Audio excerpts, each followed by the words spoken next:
Olá, oradores!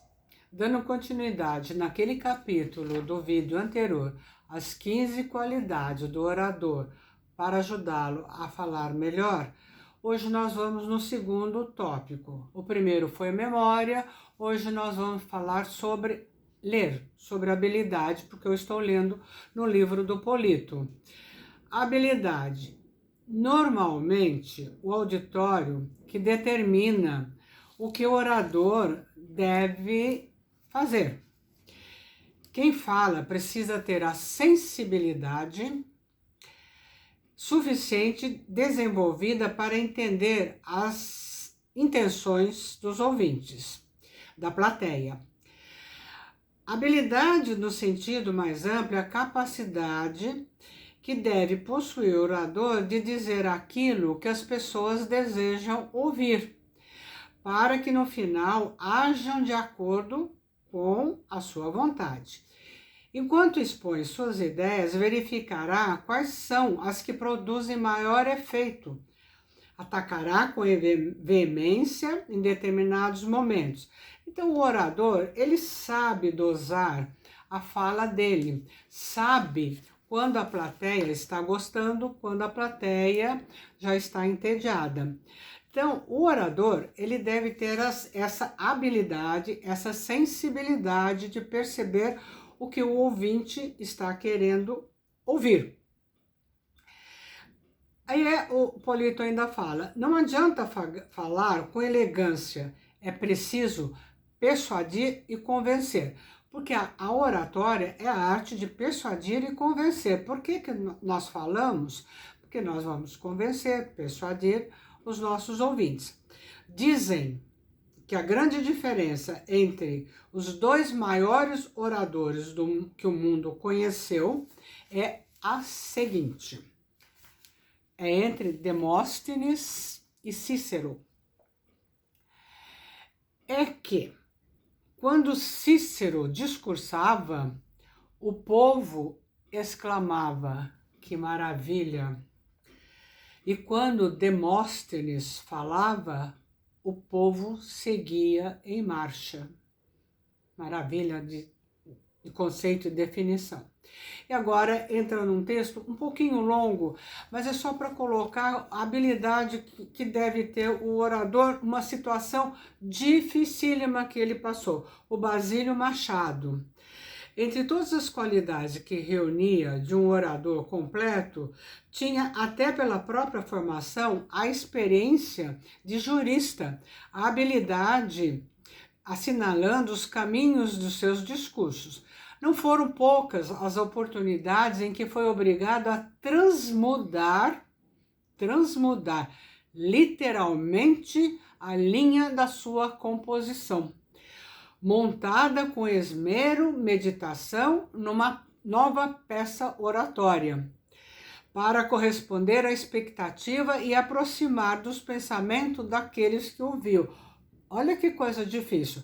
Montou um discurso com todo esmero, com toda qualidade, e de repente ele teve que mudar, como eles falam, literalmente a linha da composição.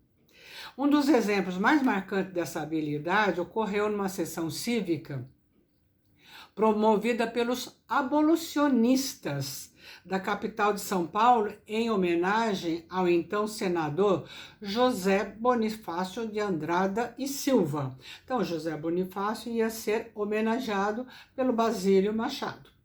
Basílio Machado tinha sido convidado a falar em nome de todos e preparara com cuidado seu discurso de saudação.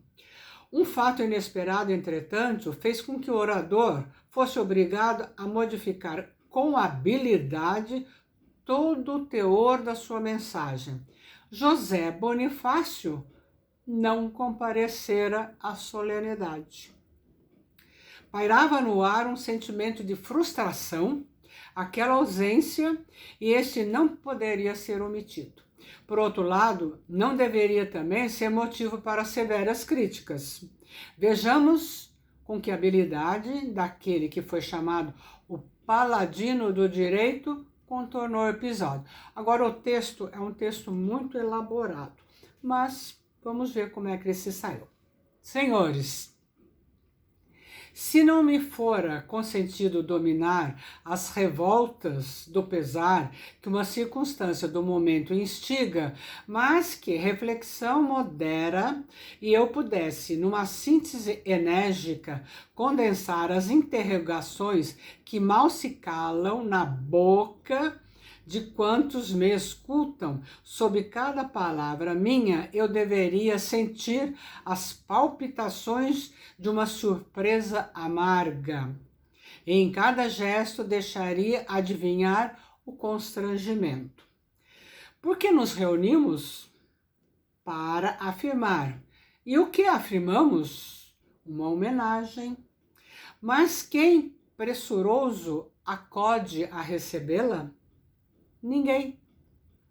Pois que o eminente cidadão cuja honra se organiza essa homenagem não pôde vencer as travadas linhas da solidão e da modéstia em que me isolou, e destarte se esquiva as exclamações que o esperavam.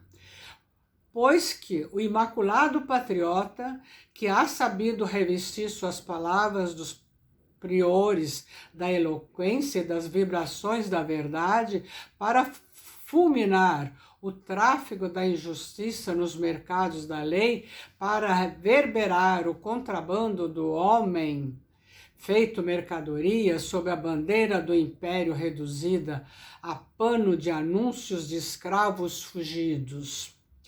O imaculado patriota se ausenta desta festa, que é uma afirmação, porque o direito sempre afirma, desta festa, que é um protesto, porque a liberdade não transige.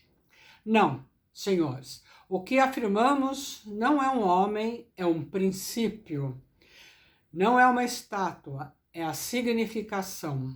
Não é o foco, mas a irradiação. Não é a pessoa, é a propaganda. Ausente José Bonifácio se distancia, mas pela elevação. A luz, quanto mais sobe, mais se aproxima. A ideia, quanto mais domina, mais se eleva. Senti-la ausente é mais significativo que o saudar de perto.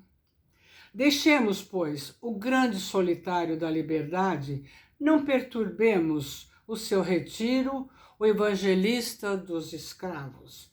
Deixemos, pois, o solitário da liberdade, não perturbemos o seu retiro, o evangelista dos escravos. Olha que saudação bonita para um ausente.